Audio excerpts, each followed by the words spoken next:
खेचरीचे रान कठीण रान. वारीला जात असताना कुणाचा चटकाय, वारं वेगळं, पाणी वेगळं, खडे पिडे डांबर तांबरतय, वारकऱ्याच्या चपला तंबूच्या दारात सोडल्या, दुसरंच कोणी घरी नेतय, नवी चप्पल घातली तर परतीच चावती. दिंडीतले कोणी आवाज म्हणून देतय, नाही देतय, कोणी पकवाज बाजू देतय, नाही देतय, कोणी आपल्या वळकुटीच्या जागेवर दुसराच वळकुटी टाकतोय, आपल्या तंबूच्या जागेवर तिसराच दिंडीवाला तंबू ठोकून जातोय. अशा अनेक अडचणी आपण करून पंढरपूरला जातो. बहु खेदशील आलो सोसून यावं. पण जाताना अडचणी बहुता कापून ती आलो सोशिली भजती. वारीला जात असताना बैल राहतात घरी मार्गे बघा. आमच्या बायकोला बैल चारा पाणी करू द्यायला ना, तुम्ही 15 दिवस आमच्या बैला चारा पाणी करतात का? काकूल बरं का. आमची म्हैस तुम्ही कोणाला धार काढू देते तेवढे म्हशी तुम्ही धार काढा बघा. मग तेवढी आमची रोज मोटर तुम्ही चालू करा बरं का. सगळ्याला विनवण्या करून पंढरपूरला यावं. पांडुरंगा एवढी बहुता काकूलती आलो सोशिली भजती. कोणासाठी केलं तू? केली तुझ्यासाठी. तो का म्हणे एवढी आधी एवढे कष्ट पांडुरंगा मी तुझ्यासाठी केले. तू म्हणतो चालता हो इथून 1 मिनिटात 60 लोकांना दर्शन. हात नावा कवर पानवर पाहायला गेलं, हात नावा का काय घोटाळा टाकला पुढं. काय पांडुरंगा थोडा तरी वेळ दे, वेळ दे. विठोबा विसाव्या विसाव्या पडवं दे पांडुरंगा, पडू दे. तुझ्या पाया पडू दे, जरा मोकळ्या मनाने तुला डोळे करून पाहू दे बा. भक्ताचा अवीर देवाने करून हे झाले 6 वृत्तांत. तसा सिद्धांत एखादा सत्शिष्य आहे, त्याची भावना आहे फक्त श्रीगुरूंची सेवा करा, संतांची सेवा करा. आणि त्या सेवा या भावनेने जर तो श्रीगुरु पुढे आला असेल तर श्रीगुरूने सुद्धा त्याचा अवेर करू नये. निळोपर आहे दुसऱ्या चरणात निळोपर आहे तुकोबर हेच मागतात. स्वामी देव तुकोबर काही भावना नाही, फक्त सेवा या भावनेने आलोय. सेवेला गे सेवक मेवेसाठी नाही, सेवेसाठी आलो. सेवा या भावनेने आलोय. तुमच्या लागलो निज चरणा, तुमच्या चरणाला लागलं काही नाही, फक्त सेवा घडू द्या. अहो स्वामी तू कया देवा यावरी न करावा अवेर. अवेर करू नका, दूर नटू नका. यावरी यावरी म्हणजे मी देशस्थ ब्राह्मण मिळवला. शिरूर गावचं काम सगळं कुलकर्णी पण माझ्याकडे. घरामध्ये फलवृत्ती सगळ्यांना नाक मारली. आणि त्या काळात ब्राह्मण आणि मराठा समाजाची सेवा हे अशक्य आहे. तरीही या वर्ण व्यवस्थेला गुढीत काढून मी तुमच्याकडे सेवा या भावनेला सेवेला गे सेवक झालो. सेवा या भावनेने काही नाही, फक्त तुमची मला सेवा करू. मी जालना जिल्ह्यात एका वैद्य बाबांबरोबर कीर्तनाला गेलो. मी त्यावेळेस 2ऱ्या वर्षाला संस्थेत होतो. जालना जिल्ह्यात गाव आहे कंडारी. त्या कंडारीने गेलो, तिथं आदरणीय नारायण पाटील यांच्याकडे होता. मी थोडा चौकस करतोय. मी नारायण पाटलाला विचारलं. गेल्या त्यांनी नारायण पाटलाने वैद्य महाराजाची पालखी पूजन केली, बसवलं, कैलीत पण केलं. वैद्य उन्हाळ्यात गेलो होतो, हनुमान जयंतीचा काहीतरी कार्यक्रम असतो. आणि मग कैलीत पण घेतलं. बाबांनी बसलो. त्या बाबांची 2 कीर्तन शाळा का वैद्य गुरुजींचं. आणि मग बसलो. बाबांना रात्रीचं जेवण झालं, रात्री कीर्तन झालं. कीर्तन झालं ते नारायण पाटील कीर्तनात चाल म्हणले. खूप म्हणायचं त्याला गणित मोरा बेमोरा क्लासिकल म्हणले. मग कीर्तन संपलं 9 ते 11 कीर्तन होतं. कीर्तन संपलं, आम्ही 2 विद्यार्थी होतो. आम्हाला याला 12 वाजले. त्या नारायण पाटला दिवस करून आम्ही दोघं झोपले. नारायण पाटील झोपले ना, वैद्य बाबांचे पाय दाबत बसलो. वैद्य बाबा खूप थकले होते. रात्री 1 वाजता मी उठलो. पाहिलं तर नारायण पाटील पाय दाबतात, वैद्य बाबांचे दोघं गप्पा मारतात. 2 वाजता पाहिलं उठून तरी ते पाय दाबतात. मी म्हणलं मी आम्ही तर नुसतं बाबांकडे शिकतो, पण ही सांसारिक माणसं सेवा करतात. सेवा सांसारिकच करत, मार डोक्याला नाही करत. काय घालते काय हा घोटाळा आहे बळपणा. सकाळी स्नान वैद्य महाराजाला त्यांनी घातलं. सकाळी काल्याचं कीर्तन झालं. काल्याच्या कीर्तनातही नारायण पाटील चाल म्हणजे काकड्याला पाय दाबायचे संपले. नारायण पाटील काकडे मात्र बसवले नाही. काकडा झाला, कीर्तन झालं. कीर्तन झालं परत त्यांच्या वस्तीवर संध्याकाळी तिथं पिंपळ खोटा म्हणून आहे जालना जिल्ह्यात. तिथं वैद्यबाबाची 40-50 वर्षाची गाव होती. कीर्तन झाल्यावर दुपारची जेवण झाले. मग वैद्य महाराज नारायण पाटील तुमचं पाठांतर चांगलं आहे, आवाज चांगला आहे, पण तुम्ही कीर्तन का करीत नाही? नारायण पाटीलांना 250 एकर जमीन, 250 वर्षे मारलं. आणि नारायण पाटील तुम्ही कीर्तन का करत नाही? नारायण पाटलांनी एकच वाक्य सांगितलं, वैद्य बाबा मला कीर्तन करायला काहीच अडचण नाही, माझा आवाजही चांगला आहे, पाठांतर चांगलं आहे, वक्तव्य चांगलं आहे, मी गाव कारभारी, पण मी कीर्तनकार धरून मला तुमची सेवा नाही करणार. हे सगळं करून सेवाच करायची ना, पढोनी वेद हरिगुण गावे, आणि ते सेवा करतो माझ्या हातात आले म्हणून मला सेवाच भाव नाही. तो प्रसंग माझ्या अद्याप डोळ्यापुढे आहे. मला याला माझं सेवे लागी सेवक झालो, सेवा या भावने तुमच्या लागलो चरणा. आतापर्यंत सेवा नाही पण तुम्ही बाजूला मला तुमच्या मठाजवळ असं काय बाबा काय मला गादीवर बसवून ते गावाला काला मला द्या बाबा हो असं तुझ्या तिथे कीर्तन तूच कर बाबा. त्या सेवा नको, सेवा सेवे लागे सेवक झालो तुमच्या लागलो चरणा, तुमच्या चरणाला. अहो स्वामी तू काय देवा यावरी न करावा अवेरू. आता मला थोडं तुकोबरायचं वर्णन करतात. अहो स्वामी तू खया देवा, इथं तुकोबराला अहो म्हटले. कधीही कोणालाही अहो कावच बोलत जा, आर तुर नाही बोलत जा, अहो कावच बोललं पाहिजे. वा मी इकडं संभाजीनगर जिल्ह्यात आम्ही कीर्तनात जातो तर तिथं बायकोला लक्ष्मी म्हणतात बरं का. ब्राह्मण सुद्धा बायकोला आवाज आवा बोलतात. मला ब्राह्मणांची खूप समज झाली, मी शिकलोय ब्राह्मणांकडे. हो ब्राह्मण बायकोला इकडे बोलणारच नाही. अहो ऐकलं का समीरची आई तुमच्या माहेरात कोण आले आवाज बोल. असं कोण ब्राह्मण मालक बोललं काकी सुद्धा बदामाचा शिरा करून टाकला. अहो ऐकलं का समीरची आई तुमच्या माहेरात कोण आले, किती बोलण्यात गोड आहे. आम्ही त्या संभाजीनगरला जातो तिकडं बायकोला लक्ष्मी म्हणतात. महाराज आमची लक्ष्मी पारायणाला बसली, आमची लक्ष्मी माहेराला गेली. वा आपल्याकडं आमचं बिराण घरी नाही का, बैलगाडी घालत का एकट्याला घालत बिराण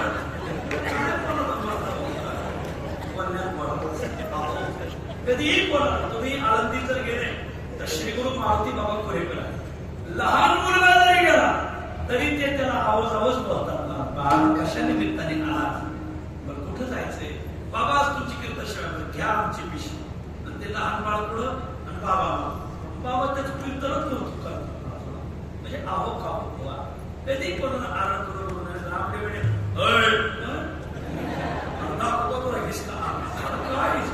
शिरू तुला पाणी आणवा, पाणी शिरवा, माणसाची जिरवा, दुष्काळी काम पाणी जिरवायचे माणसाची जिरवायचे. मला शहा असो. अहो स्वामी इथं तो करायला स्वामी, स्वामी वेगळा निकामी वेगळा. स्वामी कोणाला म्हणायचं, निकामी कोणाला म्हणायचं. इंद्रिय ज्याच्या हातात त्याला म्हणायचं स्वामी, इंद्रियाच्या जो हातात त्याला म्हणायचं निकामी.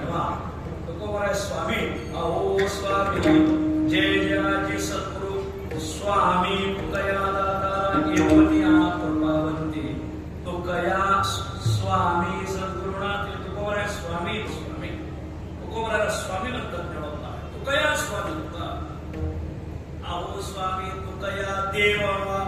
इथं तुकोबरायसाठी एक महत्वाचा शब्द वापरायला मिळवला काय देवा. वेदामध्ये देवाचं लक्षण आहे सत्यम ज्ञानम अनंत ब्रह्म. जे सत्स्वरूप चित स्वरूप आनंद स्वरूप त्याला म्हणतात ब्रह्म. इथं तुम्ही तुकोबरायला देव म्हणतात पण तुकोबराय सत्स्वरूप आहेत का, चित स्वरूप आहेत का, आनंद स्वरूप आहेत का. निळोबराय म्हणतात आमचे तुकोबराय सत्स्वरूप आहेत, चित स्वरूप आहेत, आनंद स्वरूप आहेत. रामेश्वर शास्त्रीला विचारा सच्चिदानंद मूर्ती तसे तुकोबराय सत्स्वरूप चित स्वरूप आनंद स्वरूप. एकदा काय झालं ते पिंपरी चिंचवडला चिंतामणी देव नावाची एक मोठी आसन होती. कोण तुकोबा ब्राह्मण टाळ घेतात त्यांच्या कीर्तनात. ब्राह्मण माळकरी गेले, ब्राह्मण पाया पडतात. झाले त्या तुकोबा चोका त्या तुकोबांना सांगा चिंचवडच्या पिंपरी चिंचवडच्या चिंतामणी देवाने बोलवलं. गेला एक जण बोलायला तुकोबरायला. ते नेमकं तुकोबरायचं कीर्तन चालू होतं देवगाव. सकाळी आला तो कीर्तनाला बसला. तुकोबरायच्या कीर्तनाची अशी छाप पडली, तो दंग झाला. तो येणं म्हणून दुसरा पाठवला दुपारी. तो एक कीर्तनात दंग झाला, छाप पडली. काही काही कीर्तनाची छाप पडत काय काय कीर्तनकाराची काय छापच पडली वागावं लागेल आपल्याला सेवा लागेल तुका 1.5 दिवसात कोण काय अर्थ आहे का काय असो कोण माणसं पाठवली येण्यात कुणाही पाठवा दिवस मावळला तोही तुकोबराच्याच कीर्तनात ऐकलं आता काय करावा एकनाथराव मागरेव म्हणून गुलाबराव पाटील पाठवलं ते त्या पोळीच्या मुखातच आपणच दुसऱ्या दिवशी जाऊ आणि दुसऱ्या दिवशी चिंतामणी देव निघाले तुकोबराच्या लक्षात आलं पण तांबराव आपण तू आता आपणही गेलं पाहिजे आणि इकडून तेहून तुकोबरा निघाले तिकडून चिंचवडून चिंतामणी देव निघाले हे बघा हे आहे देवरे पिंपरी चिंचवड दोन्हीकडून निघाले मधी डांगे चौकापाशी गुलाबराव तानाजीराव हे काळा खडक म्हणून बघा ते अजून आता तुम्ही त्याच भागाचे काळा खडक त्या काळ्या खडकावर तुकोबराची आणि चिंतामणी देवांची गाठ पडली आणि चिंतामणी देवाने विचारलं तुकोबा तुम्ही नेमके कोण आहात हे सांग आणि मग तुकोबराने अशी मांडी धरली मांडी फाडली आतमध्ये हाड मांस मज्जा तंतू काहीच नाही पोकळ कापूस पोकळ आकाश भरलेलं आणि मग चिंतामणी देवाने पाय धरला महाराज तो का आकाश एवढा हे आज आपल्याला चिंतामणी देव ब्राह्मण उच्चवर्णीय पण मी तुम्हाला मानणार आणि तुमच्या कीर्तनात पुढे बसणार तेव्हापासून चिंतामणी देव तुकोबराला मानायला गेला व्हायचं सत्स्वरूप सत्स्वरूप म्हणजे आपलं शरीर पडतं त्यांचं पडलं नाही म्हणून मानव देह घेऊन हा उत्सव का करायचा कारण त्यांना 375 वर्ष पूर्ण झाली वैकुंठाला जाऊन म्हणून हा उत्सव वा सगळ्यात जास्त आनंद पंढरीच्या पाठीवर होत असेल की माझ्या तुकोबराचा उत्सव मान खटावकरांनी केला सत्स्वरूप चित स्वरूप तुकोबरा तुकोबरायांची सासूरवाडी लोहगाव तुकोबरायांचे 2 कुटुंब थोरलं कुटुंब लोहगावचं धाकलं कुटुंब पुण्याचं तुकोबरायांच्या आई सुद्धा लोहगावच्याच बरं का कणकाबाई लोहगावच्या तुकोबराय लोहगावला कीर्तनाला गेले तर त्या काळात लाईटची व्यवस्था नव्हती मग त्या काळातला जो कोणी तिन्ही वर्ग असेल किंवा व्यापारी वाणी वर्ग त्यांनी आपलं तेल द्यायचं आणि 4 मशाली पेटवायच्या 2 मशालीवाले इथं 2 मशालीवाले तिथं आणि एक बादली तेल कीर्तन चालू झालं तर ते कीर्तन 9ला सुरू व्हायचं सकाळी काकडा झाल्यावर संपायचं काकड्याला टाईम आहे तसं संपल मशाल विजायला लागली का तेल घालायचं मशाल विजायला लागली का तेल आजही सद्गुरू वासकर महाराजांच्या परंपरेत टेंभावर कीर्तन असताना तुम्ही कधी गेले तर वासकर महाराजांच्या परंपरेत आणि मग ते 4 मशाली चालू 9ला कीर्तन उभं राहिलं संध्याकाळी 10 वाजेपर्यंत तुकोबराच्या कीर्तनात खूप धनी नाती लागली सामान्य आमच्यासारखे सामान्य कीर्तनकार कीर्तन करतात लोक उलटं लावून ऐकतात आमच्या कीर्तनकाराचे बाप होते तुकाराम आमच्या तुकोबराच्या लोक चुकल्या पत्राची वार्ता जे मी सादरे परिसे माझा तैशी राहू माझे वर्ग आता ऐकत आले ध्यान देऊन कीर्तन ऐकत होते 10 वाजले मशाल दिसायला लागली पण त्या मशालीवाल्याला तेल घालायची ध्यानच नाही 10 वाजताच मशाली विजल्या एकही अख्खी बातल्या 4ही बातल्या तशा ते कीर्तन ऐकत राहिले अंधार पडला काय तुकोबराय चित स्वरूप चित म्हणजे प्रकाश तुकोबरायच्या शरीरातून लख प्रकाश कीर्तनात पडला रात्री 10 हे पहाटे 6 पर्यंत लोक शांत कीर्तन ऐकतात ते मशालीवाले सुद्धा ध्यान देऊन कीर्तन ऐकतात त्यांना ते तेल घालायचं ध्यानच नाही जुन्या काळातले लोक तेल घालीत नव्हते पुढे मी काय असतं तुम्ही करा त्याला म्हणजे तुम्हाला हो पण असं तेल का घालत बस ना शांत कीर्तन ऐकत बसले आता काही जण कीर्तनाला आले नव्हते प्रत्येक गावात काही काही ब्रह्मदेवाच्या गैरहजेरीत जन्माला आलेले असतात काही कीर्तनाला आले नव्हते ते आपल्या घरीच झोपले होते आपल्याच नादात ते आपले 5 वाजता उठले आणि आपलं तांबे घेऊन पहिर दिशेला निघाले जुन्या काळात आणि आताच्या काळात फरक जुन्या काळात लोक घरी जेवायचे आणि टॉयलेट बाथरूमला गाव बाहेर जायचे आता थोडा विकास आता लोक हॉटेलात बाहेर जेवतात आणि घरी येऊन शासनाचा नियमच आहे कुठं जागा पण घरातच शासनाची योजना आहे का हगंदारी मुक्त गाव शासनाची योजना काही गावांनी योजना पाणी तो काही गावांनी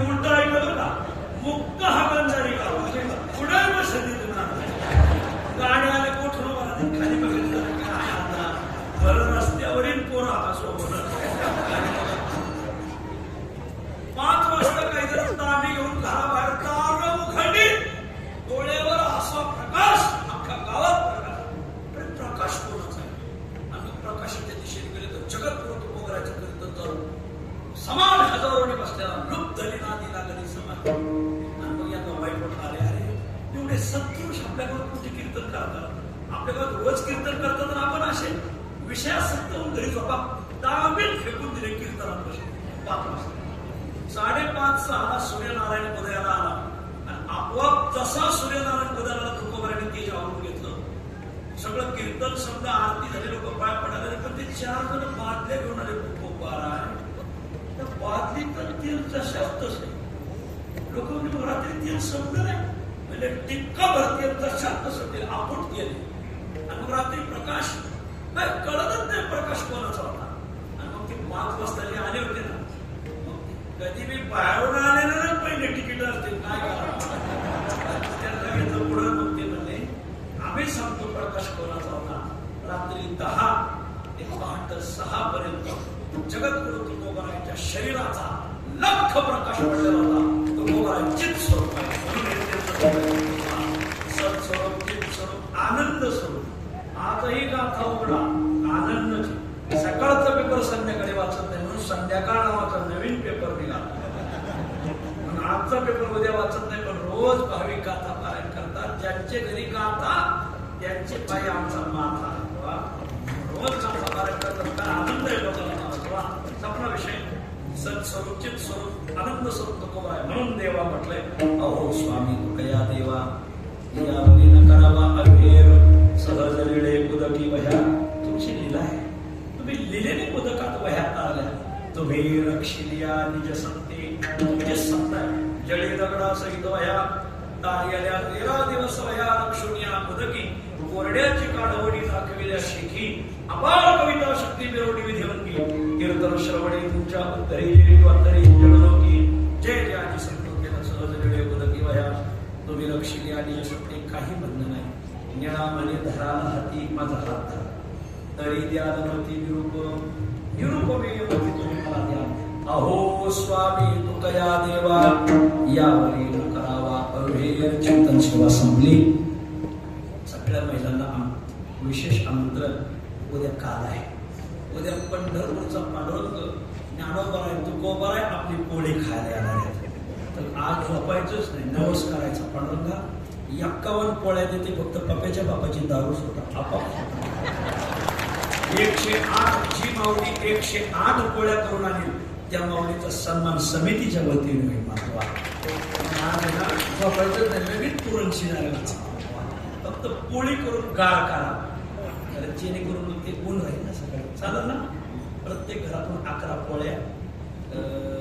दुधाची व्यवस्था झाली नाही का सांगू यांना, येऊन येते. उद्या जेव्हा डेऱ्या बंद, फक्त ताजं दूध आणा. रात्रीचं दूध येणं टिकत नाही. जर आणायचं ठरलं तर आचार्याला तेवढं सांगा मला, ताजं दूध आणा. दूध घेऊन या पांडुरंगासाठी. काय काम करायचं गोबरासाठी आपण नको लय दूध घातले पुढे. तर प्रत्येकीने 11 पोळ्या, 11 पापड, 11 कोरडवाड्या, कमीत कमी अर्धा किलो पिठाची भजी. फक्त बघा पालक भजी, कोसाळे भजी, भेंडी भजी. ते चांगला स्वयंपाक आहे. फक्त गाजा भजे कोणी कोकण कीर्तनकार आपण छायागीतच घ्यायची कीर्तन. सगळे जण तुम्हाला विनंती की तुम्ही थोडं दुधाची काही व्यवस्था झाली तर गावगावची मंडळी फक्त दूध आज रात्री काढलेलं आणू नका, कारण ते टिकतच नाही. कारण आमचा अनुभव आहे. उद्या सकाळी जे ताजं दूध आलंय ते घरी तापवा आणि मग इथं आणून द्या. मग इथं परत तापवण्यात येते. फक्त त्याची सगळी दक्षता बाळा. त्याचं रात्रीचं दूध होतो नका, नाही तर दोन्ही दूध एकत्र घेतले ते टिकत नाही. त्याला आमचा अनुभव आहे. आणि म्हणून अशी विनंती सगळेजण सहकार्य करा. उद्याची पंगत अशी प्रसिद्ध झाली पाहिजे.